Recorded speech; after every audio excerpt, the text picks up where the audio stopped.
que era el último versículo. A ver, voy a ver en la Biblia, en Hebreos capítulo 5.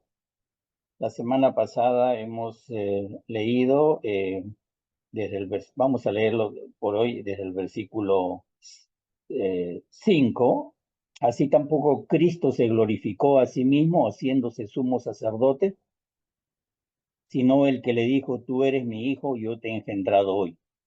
Como también dice en otro lugar: tú eres sacerdote para siempre, según el orden de Melquisedec.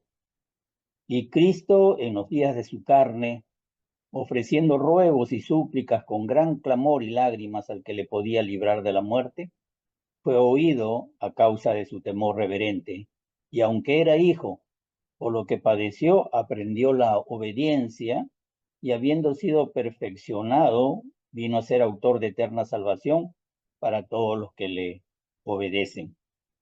Y fue declarado por Dios sumo sacerdote según el orden de Melquisedec. Estábamos viendo algunas cualidades que tenía que tener nuestro sumo sacerdote, nuestro Señor Jesucristo, o algunas, vamos a decir que más que cualidades, verdades, algunas verdades.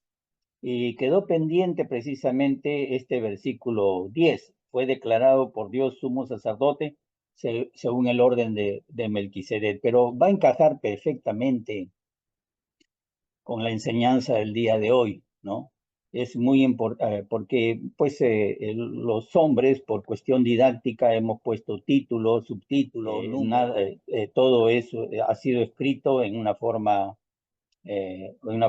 corrida, ¿no? Una forma corrida y pues en rollos de ese tiempo, no estaba compaginado como el día de hoy.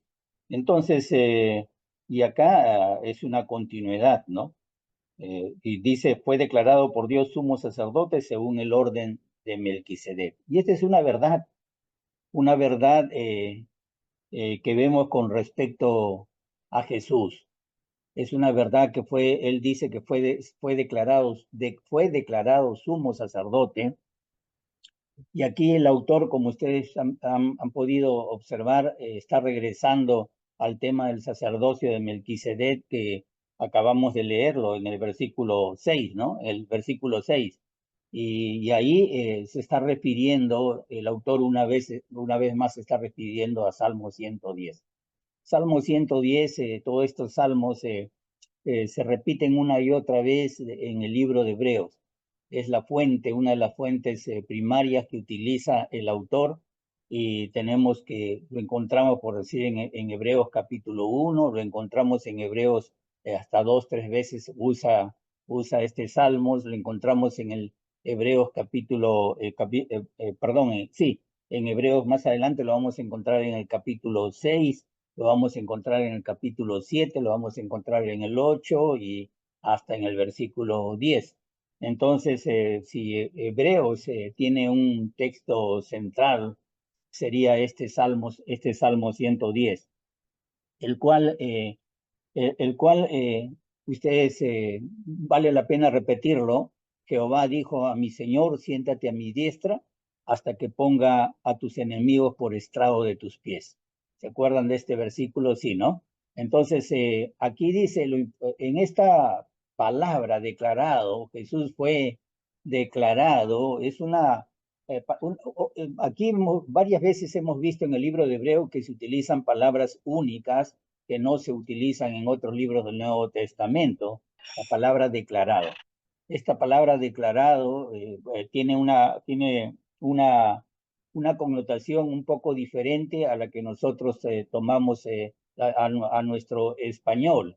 Esta es una palabra que en griego es algo así de prosagureo, pero esta palabra lo que significa es un anuncio declarado, un anuncio o un pronunciamiento hecho solamente por una única persona, por Dios.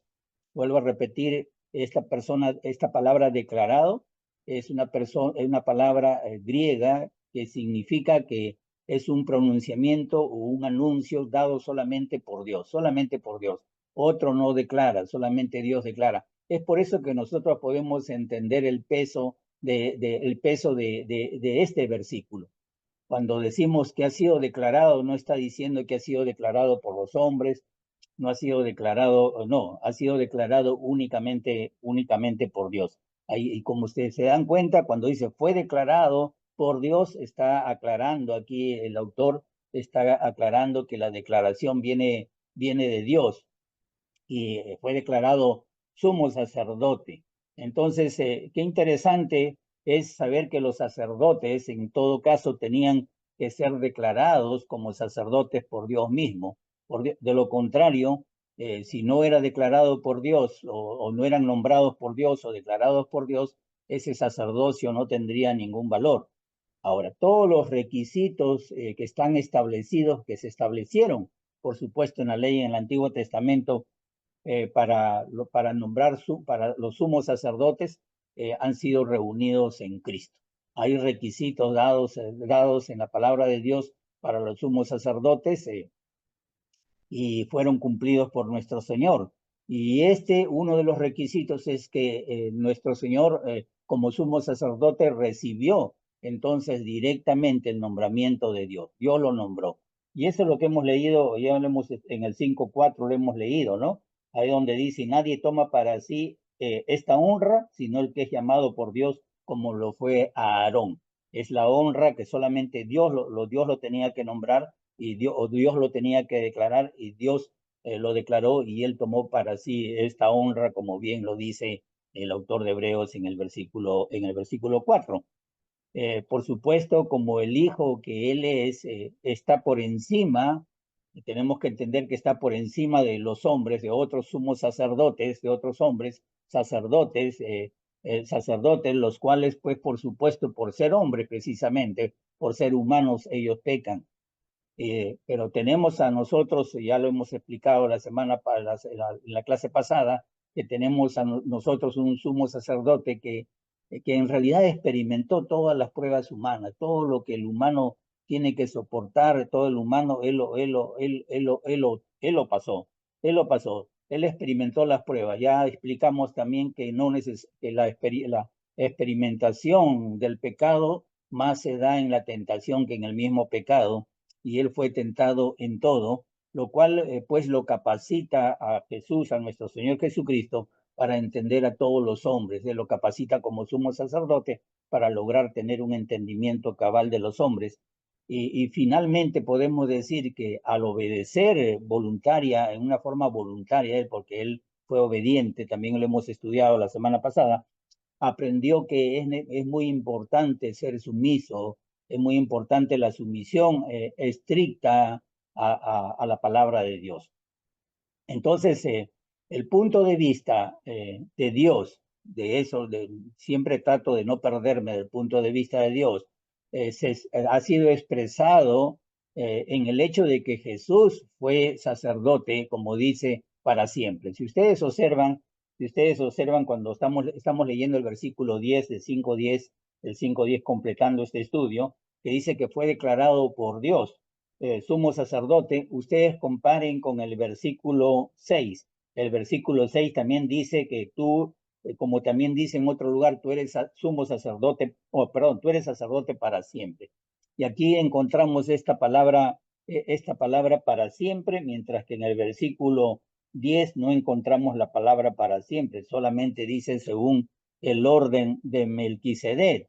¿Y por qué lo está diciendo? Porque entendemos que esta orden arónica, orden significa esta sucesión real de sumos sacerdotes que venía de Aarón, quedaba abrogada. Es lo que estaba dando a entender el autor cuando les estaba escribiendo la carta, que decía, ha quedado esto obsoleta, ha quedado abrogado esta orden arónica. A partir de ahí, después de Jesucristo, no hubo sumos sacerdotes, no hubo esa realeza de la descendencia del sacerdocio de Aarón, o el sacerdocio levítico por la tribu de Leví.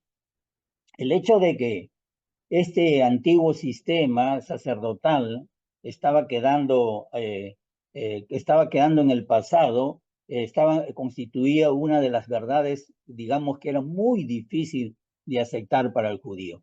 Creo que hasta el día de hoy el hecho de que esa descendencia de sumos sacerdotes o de sacerdotes para Aarón hasta el día de hoy, por lo menos todos los artículos que yo leo, que veo, ellos no pueden entender de que ya esa línea, esa orden arónica ha quedado abrogada, porque el autor está hablando bien claro de que ahora ya no es no es por los levitas, no es por la tribu de Leví, porque Jesús no era levita, Jesús era de la tribu de Judá, pero en este caso era la orden de Melquisedec, que sería más adelante un poquito, no un poquito, sería importante hablar porque quién dicen que es Melquisedec o qué dice la palabra de Dios de que quién es Melquisedec.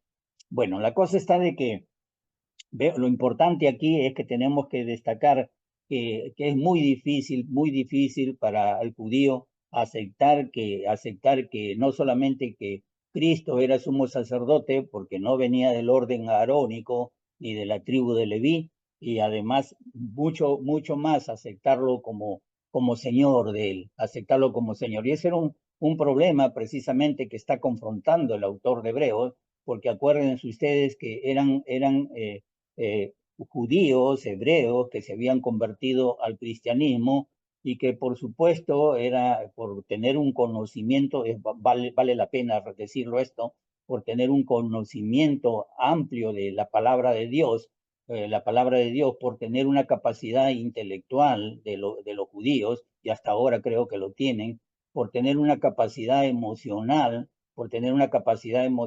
ellos pues les es era muy difícil que ellos pudieran aceptar, muy difícil que ellos pudieran salir definitivamente del judaísmo, y este era un problema tremendo, y habían entrado incluso personas que estaban sacando a los hermanos del cristianismo, regresando otra vez al judaísmo, pero sobre todo regresando al sistema sacerdotal antiguo. Había que establecer otra vez sumos sacerdotes. La idea era que tenían que establecer otra vez sumos sacerdotes, otra vez tenían que verlo venir los sacrificios, otra vez tenía que levantarse el templo, y por supuesto otra vez había que seleccionar a los que descendían, a los que descendían de Leví, otra vez había que establecer buscar quiénes eran directamente los descendientes de Aarón. Y pues hoy en día también lo intentan con el adelanto que existe científico con el mapeo del genoma humano. Ahora se puede rastrear de dónde los orígenes de los orígenes de dónde venimos. Entonces, en estos tiempos leí algunos artículos donde se está buscando el genoma de la línea de Aarón, precisamente para establecer en el futuro sacerdotes. Pero ¿eso qué implicaría? Eso implicaría que Jesús no está considerado pues como sacerdote, porque él no es de la tribu, no viene de la línea de Aarón, y menos es como se llama, levita.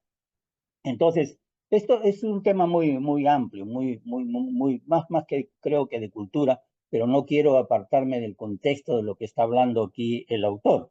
Entonces, también otro punto importante es que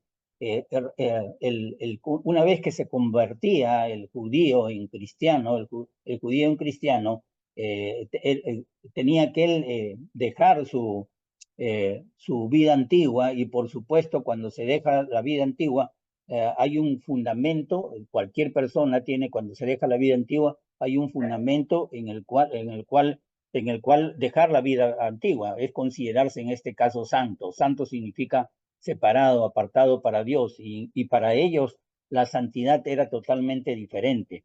Ellos no se consideraban no santos porque eran apartados para Dios en el momento que la sangre de Cristo cobraba valor como único sacrificio, sino ellos consideraban de que eran santos sencillamente por ser del pueblo judío. El pueblo judío es de Dios, definitivamente es de Dios, y en eso yo baso mi santidad, y por lo tal, ellos era difícil, muy difícil porque ellos tenían que dejar lo que ellos veían por lo que no se veía.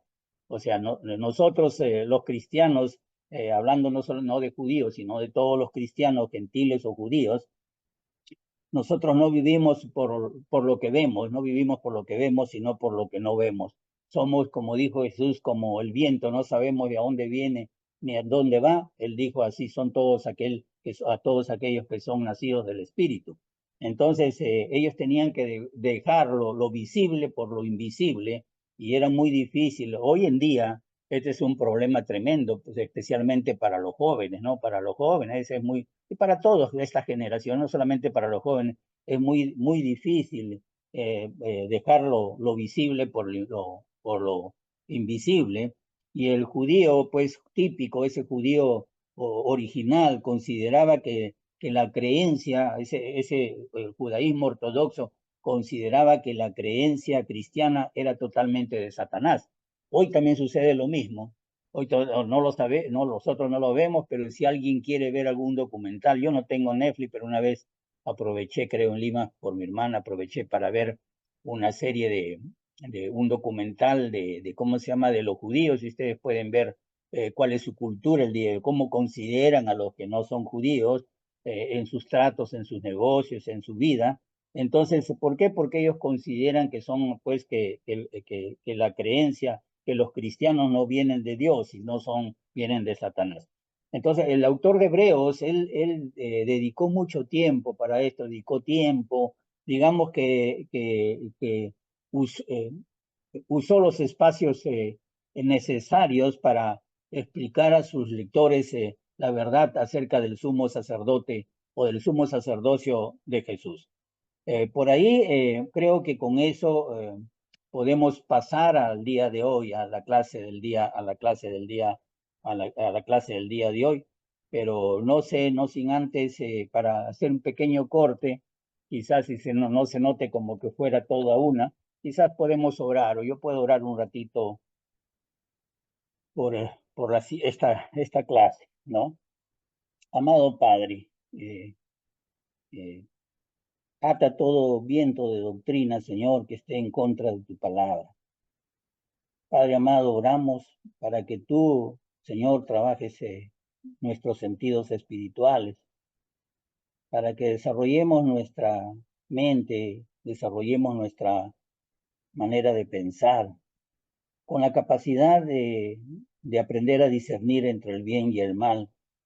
Y así, Padre amado, poder nosotros recepcionar toda tu palabra, toda tu verdad. Gracias, Padre, por la enseñanza que da tu Espíritu Santo, porque en verdad, Señor, Él es nuestro maestro, perdón, nuestro maestro. Y también, Padre amado, porque no solamente es nuestro maestro, sino porque, Señor, nos enseñas a ser diligentes mediante nos enseñas a ser diligentes, nos enseñas a ser receptivos y receptores de todo lo que es verdadero y todo lo que es puro. No solamente puro, Señor, sino precioso. Transfórmanos, Padre bendito, desde lo más profundo. Cámbianos, Señor, cámbianos. Haz, Señor, que vivamos, Dios, en tu espíritu. Haznos madurar en el nombre de tu Hijo, nuestro Señor Jesús. Te lo rogamos. Amén. Muy bien, entonces vamos a pasar a leer dice en en el 11, 5:11 hasta el 14, y ahí terminamos este capítulo 5. Acerca de esto tenemos mucho que decir y difícil de explicar por cuanto habéis hecho tardos para oír, porque debiendo ser ya maestros, después de tanto tiempo, tenéis necesidad de que os vuelva a enseñar, ¿no? Eh, dice, ¿cuáles son los primeros rudimentos de las palabras de Dios? Y habéis llegado a ser tales que tenéis necesidad de leche y no de alimento sólido. Y todo aquel que participa de la leche es inexperto en la palabra de justicia porque es niño, pero el alimento sólido es para los que han alcanzado madurez, para los que por el uso tienen los sentidos ejercitados en el discernimiento del bien y el mal. Yo pensaba, hermanos, que tenía la opción de darles la clase siguiendo la misma metodología, pero siguiendo la misma metodología, pero la idea de hoy era hacerlo más bien como una plática, una charla, porque creo que hay muchas, es sencillo, creo que es muy sencillo de entender a la ligera, pero a veces no podemos nosotros mirar, no podemos ver las implicancias que tiene, quizás como una conversación podemos nosotros avanzar un poquito más y si no da tiempo, da la oportunidad perdón, si nos da la oportunidad en otro momento, podemos quizás desarrollarlo siguiendo un método de extracción en una forma sistemática, ordenada, el contenido de estos versículos, o sea, eso lo dicen exégesis, mediante una exégesis eh, eh, sistemática. Entonces, eh, en contexto, nosotros hemos visto esto ya, lo acabamos de ver. En contexto, entre otros asuntos respecto a Cristo, como bien lo dice, había tanto que decir, y hay tanto que decir, ¿no? ¿No? Pero había un problema, era muy difícil de enseñarles a ellos, era muy difícil de enseñarles. El autor de Hebreos, en este caso, respecto a Cristo, si acabamos de leerlo, nos dice en este versículo 10, ¿no? Que fue declarado por Dios sumo sacerdote según el orden de Melquisedec. Ese fue el versículo, ¿no? Eso nos ha dicho. Y cuando él dice acerca de esto, está hablando precisamente de eso. Acerca de esto tenemos mucho que decir. ¿Acerca de qué? Acerca del sacerdocio de Melquisedec tenemos mucho que decir. ¿Por qué tenemos mucho que decir? Porque el sacerdocio de Melquisedec es un tipo de Cristo, es algo, es la sombra de lo verdadero, es algo que parece algo a lo verdadero. Lo verdadero se llama antitipo en este caso, en teología, y en este caso es el tipo, es algo que parece, es algo figurativo. Entonces el sacerdocio de Melquisedec es un tipo del sacerdocio de Cristo, sobre lo que él está diciendo, sobre lo cual tenemos mucho que decir y difícil de explicar. La pregunta que nos podemos hacer nosotros es ¿por qué era difícil de explicarle? ¿Por qué es difícil de explicar? Acabamos de estar hablando de esto, no lo veo muy complicado, muy complicado. Eh, ¿Saben qué? Otra pregunta que nos podemos hacer, ¿por qué era difícil? Su problema era físico porque estamos hablando de que se habían hecho tardos para oír su problema, en el original no dice tardos, sino dice en el original, dice perezosos. Hay una diferencia entre tardos y perezosos, ¿ah? Acá dice perezosos para oír, ¿no? Perezosos para oír. Entonces la otra pregunta era, su problema era de carácter intelectual. Acabamos de mencionar de la capacidad intelectual de los judíos, de los hebreos. El problema era que ellos no podían, no tenían la capacidad de recepcionar, era muy difícil intelectualmente entender estas cosas, o su problema era de carácter emocional. No, ninguna de las dos cosas. Yo sé, si ustedes van, escuchan mensajes, sermones en Google, ahora ustedes pueden ver y la interpretación que les dan, no le están dando la interpretación que yo le estoy dando, porque ellos están asumiendo que el problema es intelectual, que el problema era que ellos no habían profundizado en la palabra de Dios, el problema era que no habían memorizado la palabra de Dios, que no la habían aprendido la palabra de Dios. Y no era ese el problema, y lo voy a decir por qué no era ese el problema, porque, porque ellos tenían una capacidad intelectual increíble. Hasta el día de hoy, el judío, el hebreo, recita a los 12 años el Pentateuco de memoria. 12 años es el límite de edad y los niños, ustedes pueden ver, ahora se ve, como les digo, en documentales, ustedes pueden ver que desde muy niños hay una pugna por entrar a las escuelas donde les enseñan a memorizar. Y ellos a los 12 años, aparte de sus estudios, a los 12 años están recitando el Pentateuco de memoria, sin equivocarse. El Pentateuco es Génesis, Éxodo, Levítico, Número de Deuteronomio. O sea, tienen una capacidad de memoria tremenda desde muy niños porque, bueno, los padres se dedican precisamente y la sociedad y el mundo religioso en que ellos viven se dedica precisamente a eso, ¿no? A que ellos aprendan. Acuérdense que en el contexto estamos hablando de hebreos convertidos al cristianismo y también hemos hablado, el problema, el impedimento de ellos podía ser emocional. Cuando digo podía ser emocional, me estoy refiriendo de que el hecho del ruido, ¿cómo se llama? Que era muy importante el ruido, entre comillas, ruido, me estoy refiriendo a la parte ostentosa, a la parte gloriosa, digamos, vamos a usar esa palabra, del templo, del sacerdocio. El sacerdocio, ahí les puse el traje de un sumo, eso no es nada, es solamente una explicación muy sencilla. En la invitación les puse la ropa del sumo sacerdote y es hay mucha complejidad en eso. Sería bueno algún día tener una plática diferente, una charla diferente para hablar sobre ese punto. Me gustaría hacerlo, pero ahí hay una profundidad tremenda, tremenda de enseñanza. Hay un problema y hay un asunto emocional, digamos, subjetivo que que les puede abrir el entendimiento, les puede abrir el espíritu. Ellos tenían, y el problema, precisamente, no problema, sino uno de las quizás una de las propiedades o una de las facultades que ellos tenían de ser receptivos podía ser pero ellos no tenían problemas de carácter emocional.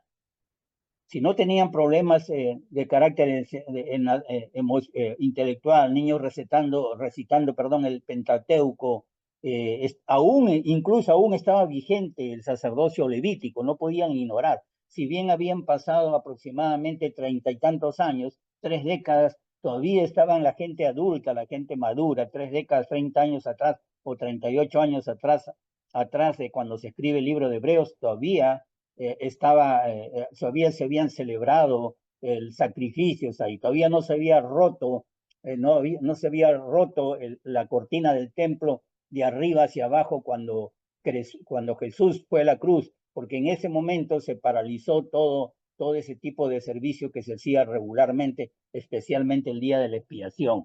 No era mucho tiempo y ahí estaba la clase sacerdotal de los sumos sacerdotes y ahí estaban los levitas y ellos no podían ignorar, o sea, no podían ignorar ninguna de estas cosas. Ellos tenían una capacidad intelectual y tenían una capacidad, como yo le dije, emocional por sus cultos que eran muy impresionantes.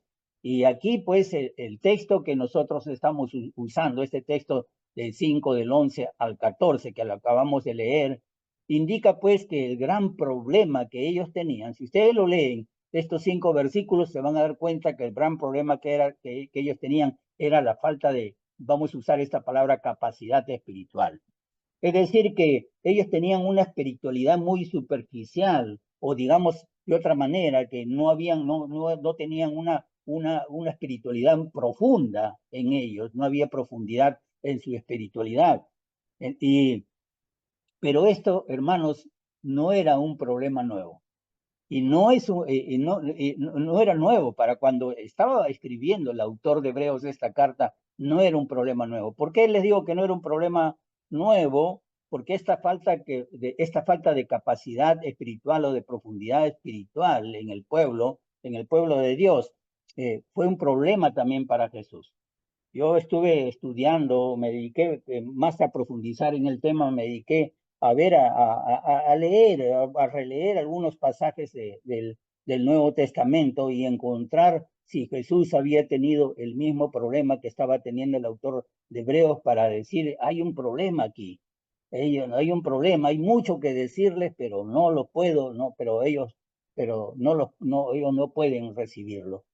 Ellos no pueden recibirlo. Y Jesús fue, digamos que fue limitado, él fue limitado, fue impedido de obrar como él debía de obrar por la limitada capacidad espiritual que tenían sus seguidores. Y porque los seguidores tenían este problema. Cuando digo seguidores, no estoy hablando de los discípulos, que es mucho más cercano todavía a él.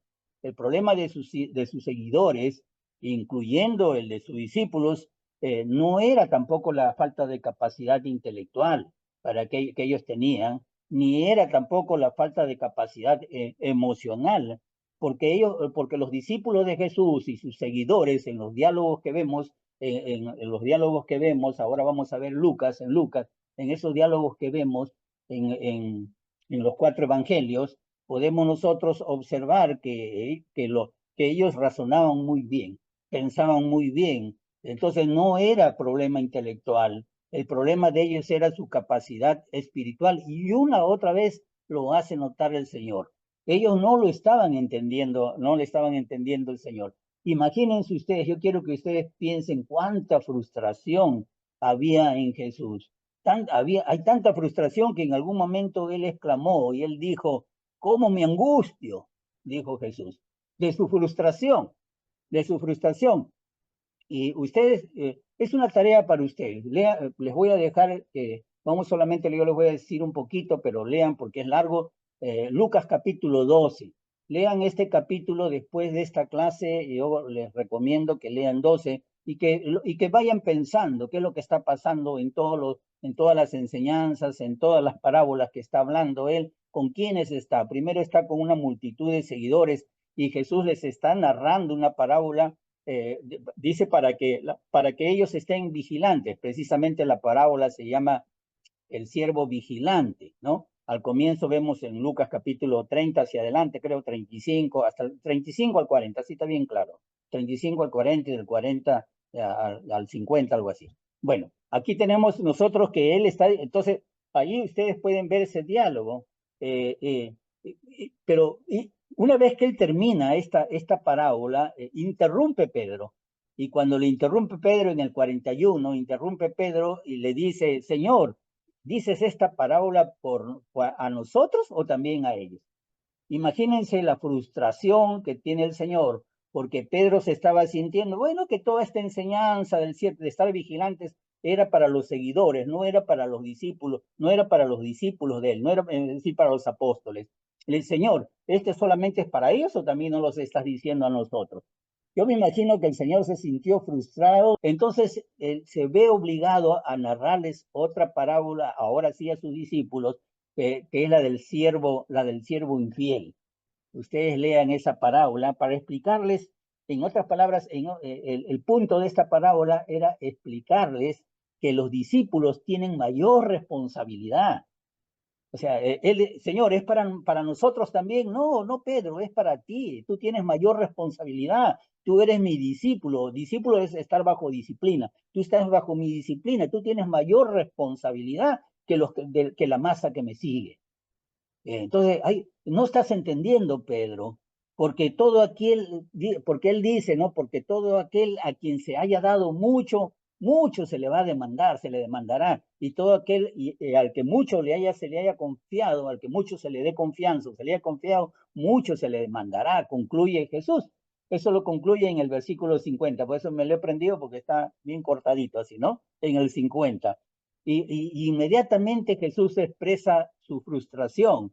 Ahí ahora sí lo leemos en el versículo Lucas 12:50, dice, de un bautismo tengo que ser bautizado, dice, ¿cómo me angustio? Dice, ¿cómo me angustio hasta que se cumpla? Lo que le está diciendo es que está hablando del fuego, he venido a encender fuego, el fuego está encendido y ahora ya está encendido, ¿y ahora qué? ¿No? De un bautismo tengo que ser bautizado. No, ya está encendido, ya está la pradera encendida, ya está corriendo el mensaje, ya está corriendo, y más adelante va a hablar del evangelio iba a ser causa más que de unión, de división, ¿no? Unos iban a estar en contra de otros. ¿Cómo me angustio? Y ustedes pueden entender claramente la frustración que tenía el Señor por esta falta de capacidad espiritual, porque no era intelectual, vuelvo a repetir, no era intelectual, una capacidad espiritual de no entender, de no poder él explicarles lo que tenía que decirles, y es por eso le dije que él estaba limitado. Jesús sentía limitado a causa de precisamente de esa poca profundidad espiritual. que tenían sus seguidores, sus discípulos. Entonces, si nosotros podemos ir más aún, hay otros todavía. Si nos vamos al libro de Juan, ustedes pueden en Juan capítulo 16, él les dice, Jesús, en el 16, versículo 2, él dice, aún tengo muchas cosas que decirles o deciros, aún tengo muchas cosas que decirles, pero ahora no la podéis sobrellevar. Fíjense lo que les dice el Señor. Y ahí en el mismo contexto dice que qué es lo que decían sus discípulos. No entendemos lo que él habla. No estaban entendiendo lo que él habla, por eso dice, ustedes ahora no lo podéis sobrellevar. Entonces, miren, ustedes pueden observar que esta frustración que tenía eh, en este caso, el autor del libro de Hebreos, él se estaba sintiendo, hay tantas cosas que decirlos, pero, ¿no? Pero son tardos para oír o perezosos para oír. Entonces, esa misma frustración lo estaba experimentando nuestro Señor Jesucristo, pero podemos decir y asegurar también que ese mismo problema era el que frustraba también el ministerio de los apóstoles, especialmente, no he tenido tiempo de recorrer, pero especialmente el ministerio del apóstol Pablo. O sea, cuando digo ministerio es el servicio al Señor que hacía el apóstol Pablo. ¿Cuán grandes planes tendría, pónganse ustedes a pensar, cuán grandes planes tendría el apóstol Pablo para la iglesia? A mí se me escarapela el cuerpo, ¿sabe por qué? Porque uno lo sabe. Uno lo sabe. ¿Cuántos grandes planes hay para la iglesia del Señor? Y qué poderosas cosas se pierden, qué poderosas cosas se van perdiendo en el camino porque no se pueden hacer, porque son dejadas de hacer debido precisamente a la falta de profundidad, a la falta de espiritualidad de la iglesia, a la falta de espiritualidad de los hermanos en la fe, a la falta de crecimiento. Ellos no pueden entender, no la pueden sobrellevar. Qué frustración. El apóstol Pablo sentía esa frustración. Y ese es el problema que está existiendo en las iglesias que le está escribiendo, el autor de Hebreos, que le está escribiendo. Por eso dice, tenemos muchas cosas que decir, pero son muy difíciles de explicar. Difíciles, ¿por qué? No por causa de él, sino porque eran tardos para oír. Y hermanos, no quiero quiero también hacer un comentario porque esto es una práctica. Cuando digo, este es también un problema, hermano. Si me he puesto a pensar, este es uno de los grandes problemas en estos tiempos, en nuestros tiempos. ¿Cuántos planes hay para la iglesia del Señor? Díganme ustedes, ¿cuántos planes para mis hermanos que están en el ministerio, que están en el ministerio y que me están escuchando, hay unos hermanos que están en el ministerio? ¿Cuántos planes hay para la iglesia? ¿Cuántos planes quedaron frustrados en el camino? ¿Cuántas almas se perdieron? Porque ese es el punto, ¿no? De las almas. ¿Cuántas almas se perdieron en el camino? ¿Cuántas poderosas obras se han frustrado? Cuántas poderosas, cuántas sanidades, yo lo voy a decir abiertamente, se frustran, ¿por qué? Precisamente porque no están entendiendo.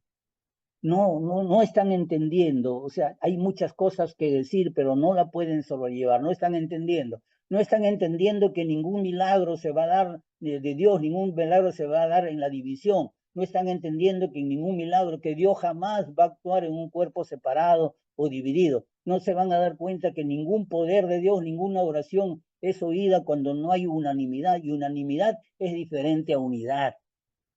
Unanimidad significa que todos están unidos porque cada uno está ocupando el lugar que Dios lo ha llamado, no que uno esté tratando de ocupar el lugar del que no le corresponde. Cada uno sabe cuál es su ministerio, cuál es su llamado. Sí, pero eso no se está entendiendo. ¿Por qué no se está entendiendo? Porque no la pueden sobrellevar porque son tardos para oír.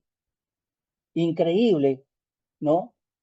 Increíble. Y ese yo les decía que este es el gran problema, y no solamente el gran problema, la gran necesidad que tenemos en estos tiempos, porque yo les digo, hermanos, yo les enseño, trato de enseñarles, y es un pequeño grupo. Hay unos días que veo que dobla lo que hay en la cantidad, pero ustedes creen que no hay frustración. Claro que hay frustración. Uno quiere darles más, uno quiere dedicar más tiempo, uno quiere buscar la iniciativa. Hermanos, vamos a ir otro día, ¿qué les parece? Uno quiere, pero por supuesto, en algunos estarán muy ocupados pues con sus quehaceres, en sus ministerios también que Dios les ha dado, pero en otros yo pienso que hay frustración, porque son,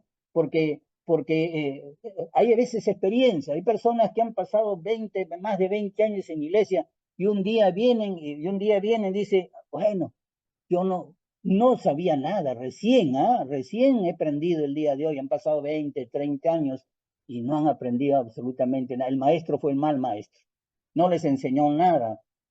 Entonces, esa es una necesidad, hermanos, y lamentablemente, como decía el hermano, estamos en tiempos difíciles y este es un problema que está aumentando cada día, está aumentando cada día. Ahora yo les pregunto, ¿hay limitación intelectual? Porque alguien me puede decir, hermano, pero es que hay hermanos que son difíciles, pueden entender, están limitados intelectualmente, no tienen pues la capacidad intelectual. No, hermanos, las iglesias en general, todas las iglesias están llenas de actividades, están llenas, no los voy a enumerar, pero yo lo que sé, yo lo que veo, abro nomás abren ustedes el Google y pueden ver cada iglesia está llena de actividades, tienen tantas actividades, tienen tantas obras, tienen tantas campañas evangelísticas, tienen tanta información, les viene tanta información de todo tipo, que yo no tengo tiempo para leer, me gustaría multiplicarme, ¿no? Porque yo puedo leer veloz, pero escuchar no puedo veloz, tengo que escuchar al ritmo de lo que escucho. Entonces, para mí es más fácil leer, porque leo más rápido que lo que escucho. Entonces, el problema el problema es que están llenos de programas, hermanos, las iglesias en general están llenos de programas y de obras y de trabajos cristianos, de ministerios. Hay muchas misiones en todo el mundo y en el Perú y en Piura y en todo lugar, y hay muchos ministerios, a tal punto que hasta los ministerios lo han hecho empresas. Hermanos, no se engañen. Muchas veces me dicen, hermano, una hermana me dice, no voy a mencionar la iglesia, pero me dice una hermana, me dice que sí, que mi empresa, hermano, estará bien esto, estará bien el otro. Yo le digo, hermana, está Google, entre usted y vea que si es una empresa, que si es una sociedad sin fines de lucro o si es una empresa, porque yo conozco personalmente por la relación que he tenido de trabajo, conozco personalmente iglesias que tienen buen nombre, pero que son empresas privadas y que el dinero es invertido en acciones, invertido en tierras y los hermanos están ahí. ¿Y cómo les digo yo? ¿Cómo voy y le digo, soy piedra de tropiezo para el hermano? Y le digo, no estás tú en una iglesia del Señor, tú estás en un negocio, en una empresa. ¿Cómo les digo?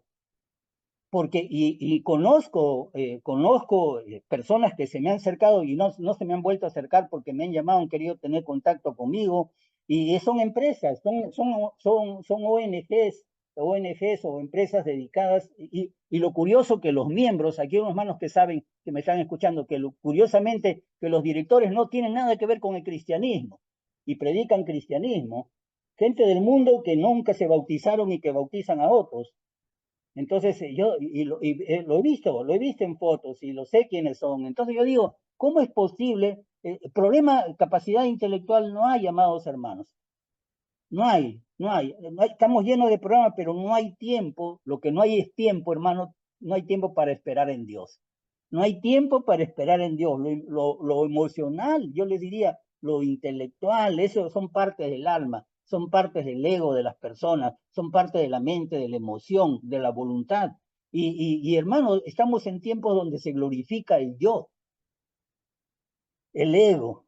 Esos son nuestros tiempos. Y este problema estaba pasando, miren cuántos años han pasado, 2000 años, y ahora esto es masivo, ¿no?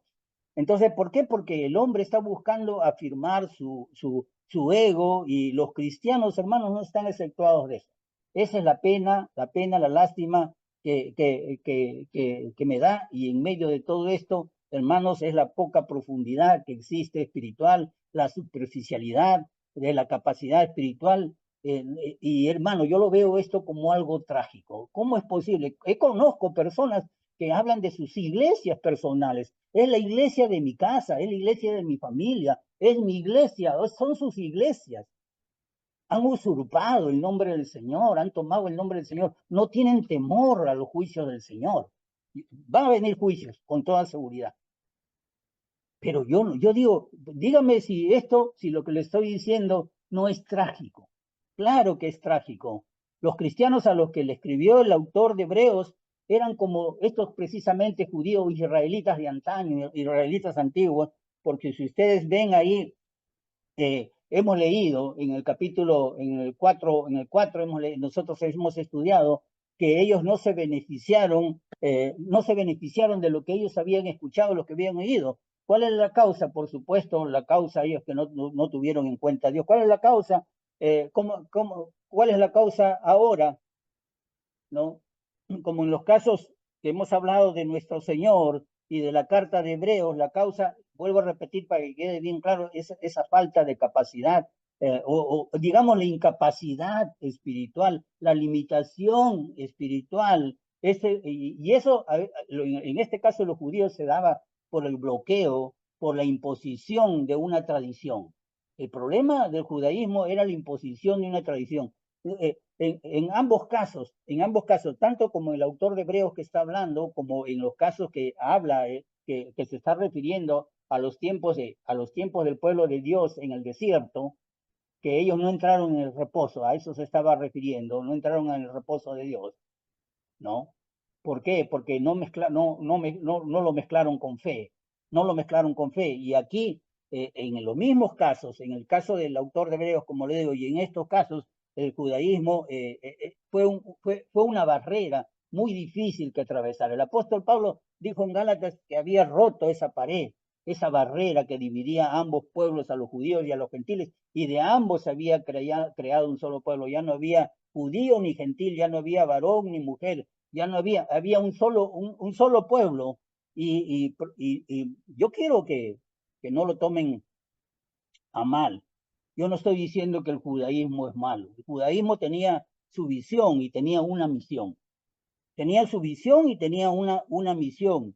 Y hay tanto de los principios del judaísmo en el cristianismo que el que hubo siempre en el pueblo de Israel. Eso no se puede negar, no se niega eso, ni se niega ni se dice que eso está mal, pero un día se convirtió en una religión exclusiva, un día se convirtió en una propensión, un día se convirtió en una tendencia, en una moda, un día se convirtió en una disposición o se convirtió en un hábito que no se podía, que era incorregible, que ya no se podía cambiar. Y a las finales se convirtió en una tradición. Ese fue el problema.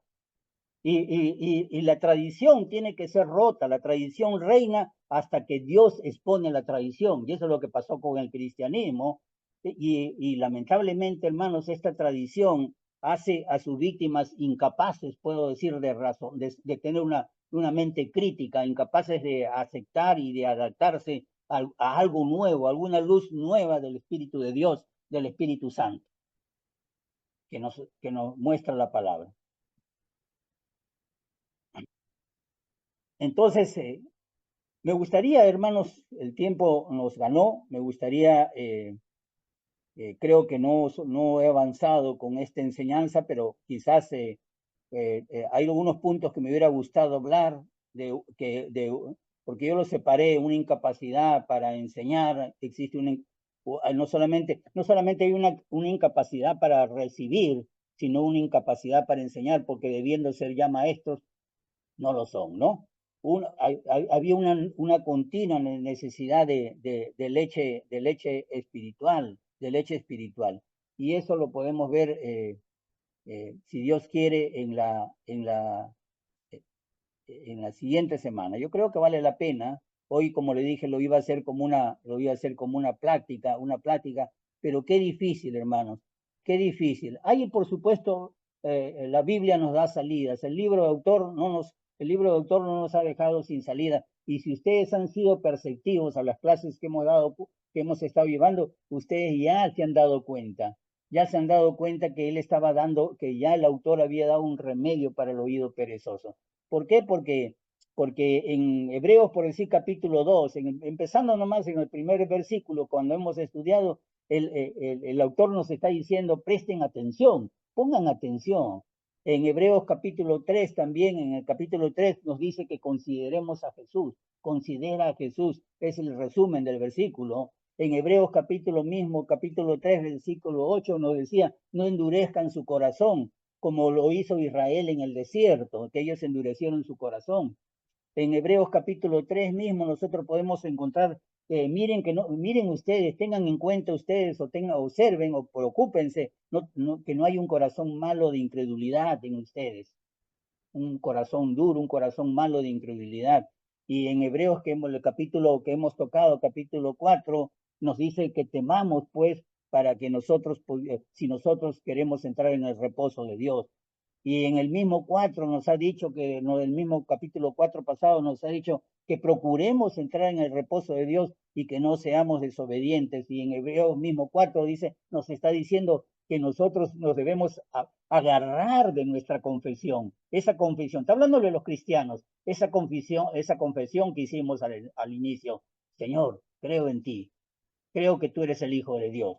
Entonces, vemos nosotros que entre líneas nosotros podemos observar que hay salida, que el mismo autor ya nos está dando la respuesta, nos ha declarado la respuesta, nos ha dicho cuál es la enfermedad, nos ha dicho cuál es la enfermedad que tenemos, por qué somos tardos para oír. La próxima semana hablaremos un poquito de eso, precisamente por qué somos tardos de esa enfermedad. Y él nos ha dicho y nos está dando también la salida de cómo tratarlo, cómo tratar esa enfermedad, ese ser tardo para oír.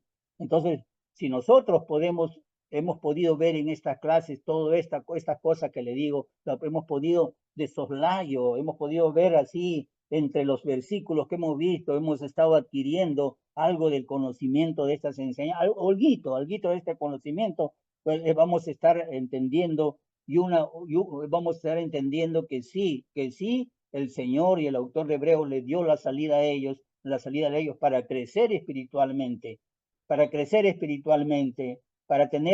ser profundo en el espíritu, para poder vivir en el espíritu, sí nos ha dado la salida. Que Dios le bendiga, amados hermanos.